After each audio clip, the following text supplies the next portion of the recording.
Hey, please, wait! Help me! Despite desperately shouting from the company premises, my husband only smirked defiantly. Yes, my hands are broken and I can't move them as I would like. Unable to unlock the car, I had no choice but to throw my body against the car door. It was summer. Sweat pours out of me and I start to feel sick in the 100-degree-plus seat. Even seeing me like that, my husband didn't change his expression at all. On the contrary, he waved his hand cheerfully and disappeared somewhere, seeming to enjoy himself. In that moment, everything went pitch black, and I found myself standing on the brink of despair. Why am I going through this? If it continues like this, my body will really go haywire. Someone, please help me. As the discomfort grows, my consciousness gradually fades. Then I heard unexpected voices. It was the voices of unfamiliar people. My name is Maggie, and I'm 29 years old. I'm just an ordinary office worker in a general company. I met my husband Keith 3 years ago, and we got married just a year ago. We initially got to know each other through work, so we have a mutual understanding of each other's duties. When I said I want to continue working even after getting married, he smiled, gently. It's fine, isn't it? Nowadays, it's normal for women to work actively. But your mom was a homemaker, right? And before you also said you wanted me to be a homemaker when we got married. Don't worry about that. I just wanted you to live in a way that feels right for you. Really? Is it okay for me to keep working? Of course. Honestly, it would be more helpful if both of us worked until we have children. Thank you, Keith. I'll make sure to manage household matters properly too. In response to that, my husband gently stroked my head, saying, You don't have to push yourself. I had always loved how he respected my feelings, to the fullest, since the early days of our relationship. But when did it start? When did he, who used to be so kind, suddenly become cold and distant? The first time I felt a sense of discomfort was about 6 months into our marriage, on a certain day. During this time, my work was hectic, and I was dealing with days filled with continuous overtime.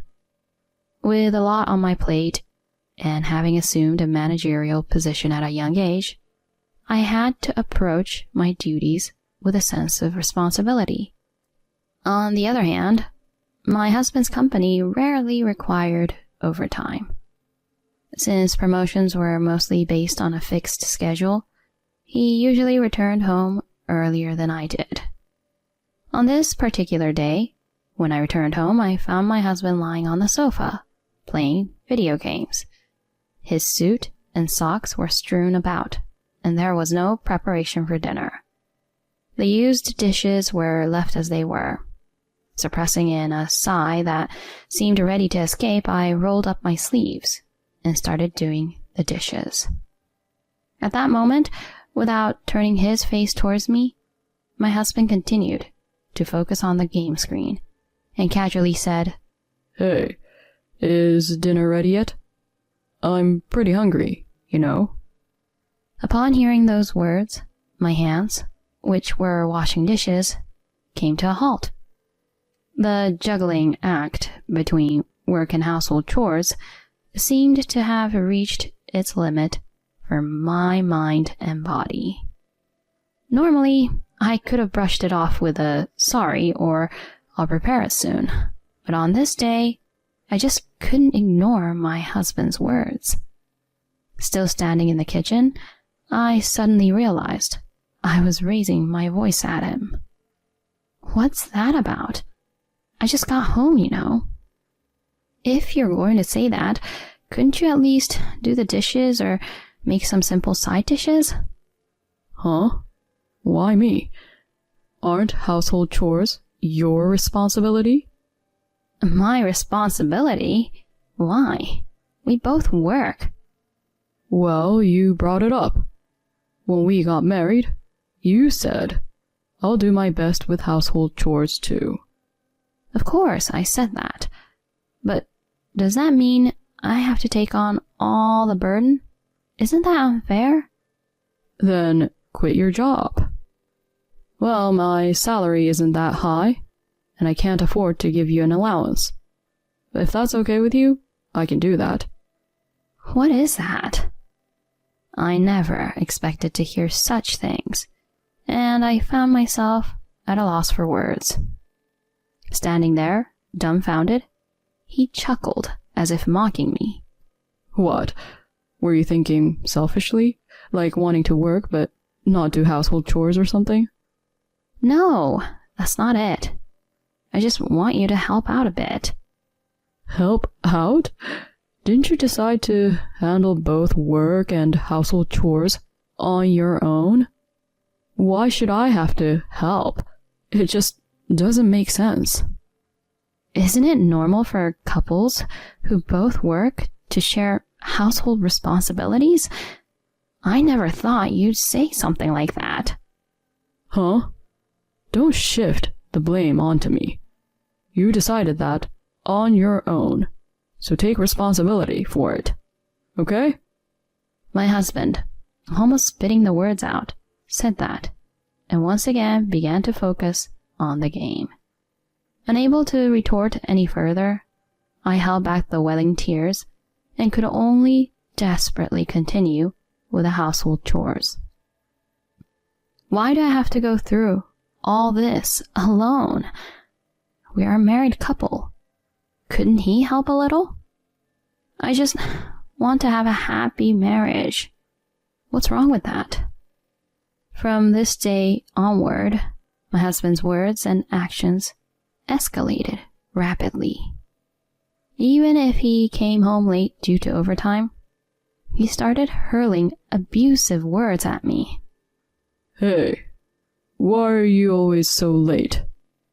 How long do you intend to keep dinner waiting?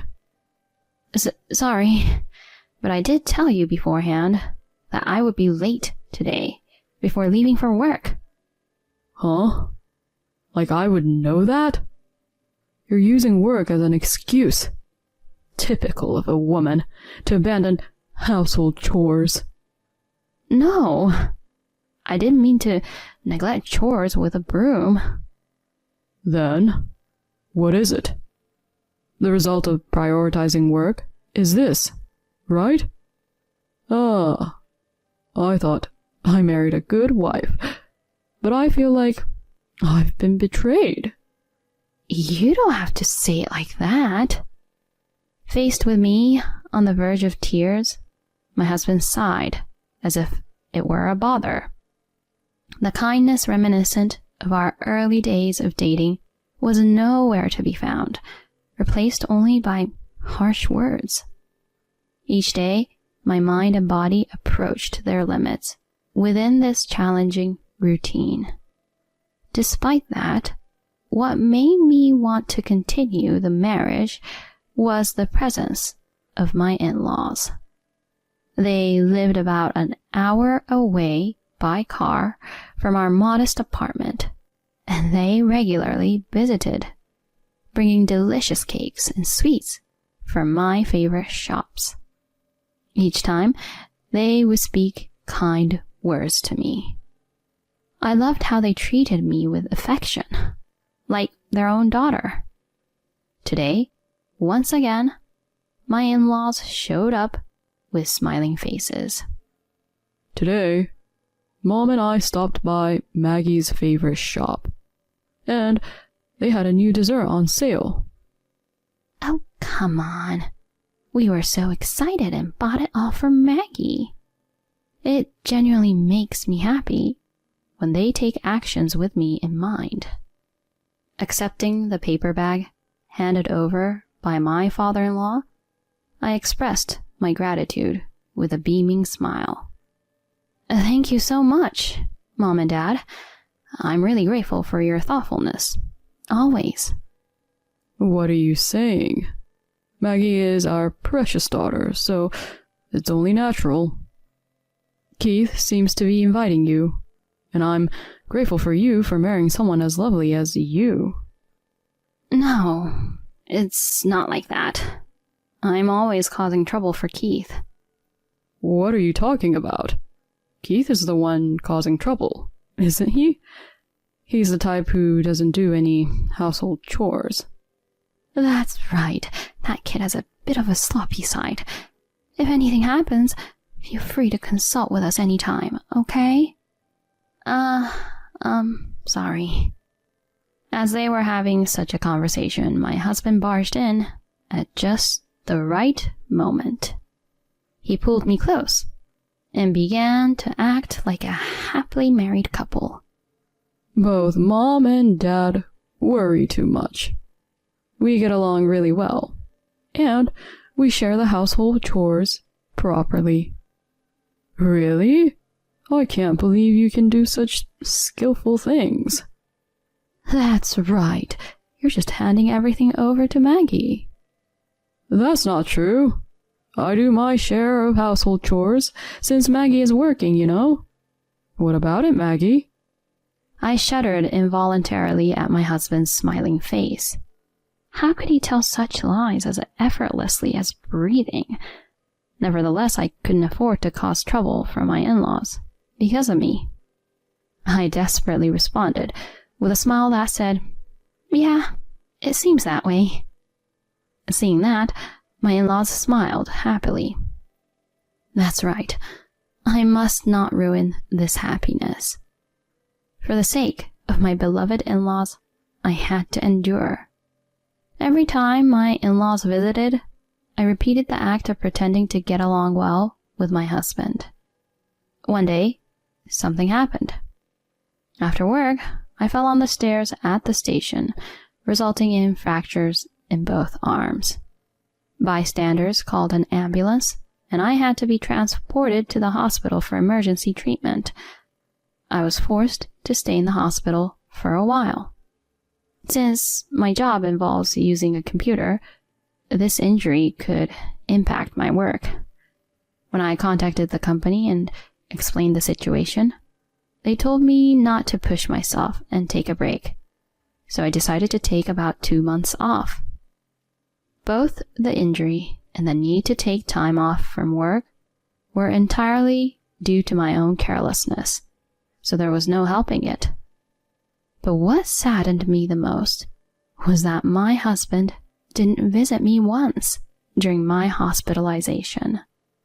After about 2 weeks in the hospital, I was discharged.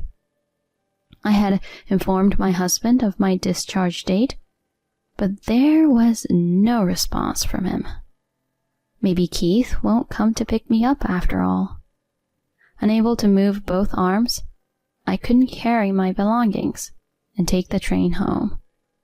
I had no choice but to pick up a taxi at the hospital and go home. While pondering such thoughts, I headed to the hospital's main entrance with the assistance of a nurse. There I was met by my husband, waiting with a refreshing smile. Maggie, I've been waiting for you. Huh? Keith, why? Why? Because I was worried, of course. I decided to come and pick you up. You can't go home alone when you can't use both hands. But I contacted you, and you didn't reply at all. Sorry. I've been busy too. Anyway, let's go home quickly, okay? You must be tired of the hospital life, right? My husband received my belongings from the nurse, loaded them onto the car's cargo area, and then opened the passenger seat door, seemingly guiding me. Observing him with his smart demeanor, the nurses were all cheering and getting excited. I nodded at them, then got into the car with complex emotions. As we drove, my husband kept repeating trivial stories. Until I was hospitalized, he used to hurl verbal abuse at me and maintain a cold attitude every day. I wondered what had brought about this change. With a sudden shift to kindness, I felt a sense of distrust towards my husband, contrary to how things were before. Ignoring my feelings, my husband parked the car in the parking lot of a park about 10 minutes from our home, and slowly began to speak. Well, from here, drive back home on your own. Huh? Wait a minute. Are you kidding? This has to be a joke, right? A joke? After neglecting household chores for 2 weeks, it's only natural that you face the consequences. Wait, I still can't use both hands, and the sensation in my arms hasn't fully returned. Driving back alone from here... Shut up. Do you even realize how much I struggled because of you? My shoulders involuntarily twitched at the sound of my husband's shouting. He hadn't come to pick me up out of kindness.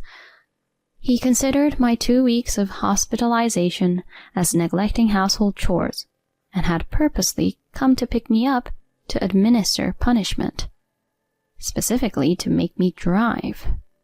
My husband unfastened only his seatbelt and tried to exit the car. As he stepped outside to close the door, I pleaded desperately with him. Wait, Keith.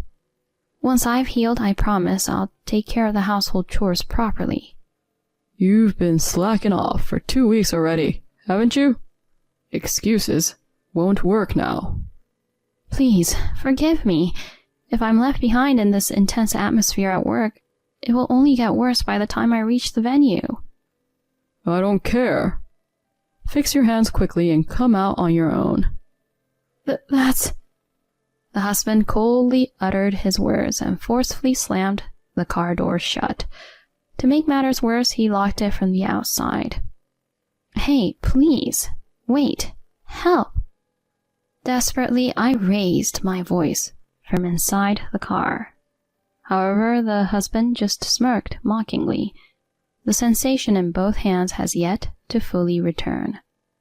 Unable to open the car lock from the inside, I had no choice but to throw my body against the door. No matter how many times I tried to calm down, my body remained unresponsive. It was summer, with temperatures exceeding 100 degrees Fahrenheit. Sweating profusely in the scorching heat, I began to feel nauseous. Despite witnessing my condition, my husband showed no change in expression. On the contrary, he happily waved and disappeared somewhere. In that moment, everything in front of me went pitch black, and I found myself standing on the brink of despair. Why am I in such a situation? If things continue like this, my body might truly go awry. Someone, please help. As the discomfort grew, my consciousness gradually drifted away. I no longer had the energy to move my body, and my vision began to blur. Maybe it's over. Just as I was about to close my eyes, Maggie! I wake up with a start at the loud call. Looking out the window, my in-laws continue to call my name with pale faces. Father! Mother! Are you okay? The keys? Can't you open it? Oh no! Maggie's arm! My father-in-law hurriedly tries to open the door, but it doesn't budge because it's locked. Then he grabs a nearby concrete block and smashes it against the rear window with all his might. After repeating this a few times, cracks gradually appear on the window and it slowly shatters. Through the broken area, my father-in-law reaches in and unlocks the car from the inside. Maggie, are you okay? Being pulled out of the car by my in-laws, I was shedding tears of relief. Yeah. It was scary. I was so scared. Holding me gently like a child, my mother-in-law comforted me. When I heard the story, it turns out they were on their way to our house. Passing by the park, they noticed our car, and recognizing the license plate, they found me in a dazed state inside. Tell us, what happened? Explaining to my father-in-law, who was looking at me with a serious gaze, I recounted what had occurred. The expressions of my in-laws improved rapidly as they learned the truth. Sorry, Maggie. I can't believe Keith would do something so terrible. No, I'm sorry for keeping quiet too. I can't take it anymore after this incident. Yeah, I understand. We'll protect you. So don't worry. That's right. You don't have to worry anymore. Mom, Dad. Anyway, let's go and put an end to all of this. My in-laws got into their car, and my father-in-law drove us towards our home where my husband was waiting. When my father-in-law rang the intercom, my husband cheerfully appeared. However, as soon as he noticed me behind my father-in-law, his face contorted in an instant. Why? Maggie, why are you here? From the expressions of my in-laws, he probably understood everything. My husband's face rapidly turned pale. Keith, I heard everything from Maggie. My husband clearly appeared disturbed by the cold statement. No, it's a misunderstanding. It's just that... My father-in-law, grabbing his arm by the collar, shouted at him as he began making excuses. Don't mess around. Hurting such a wonderful wife like this? How much of a scumbag are you, huh? Pretending to get along in front of us and secretly hurting her like this? As a man, you're finished. No, I just want Maggie to become a good wife. A good wife? Coming from you, who isn't a good husband, you idiot? I'm truly disappointed in you. I'm cutting off our parent-child relationship. Never come back home again. Scum like you can live alone in loneliness. Suffer on your own. No way. Mom, please say something to her. His plea was rejected as my mother-in-law shook her head. In her place, I bluntly stated, "You've done more than enough awful things to me. Perhaps losing your family is the payback you deserve." No, I don't want that. Please, don't abandon me. No, I can't take it. My husband clutched his head and crumbled to the floor from his knees. Despite his tearful apologies, I couldn't bring myself to forgive him. I decided to rely on my in-laws until I found a new place to live. With my parents-in-law as witnesses, I divorced my husband. Perhaps fearing his parents, Keith readily signed the divorce papers. Instead of seeking alimony, I demanded he never to be involved in my life again. Since we had common colleagues at work, news of our divorce quickly spread. Afterward, Keith seemed to have a hard time at work, repeatedly being late or absent without notice. It seemed like it was only a matter of time before he would be fired. But I felt no sympathy for him. Let him sit behind bars and suffer for all I care. I can never thank my supportive parents-in-law enough for saving me at that time and continuing to support me. They are my benefactors. I hope to repay my in-laws properly in the future, no matter how it takes shape. For now, let's focus on fully recovering from the injuries.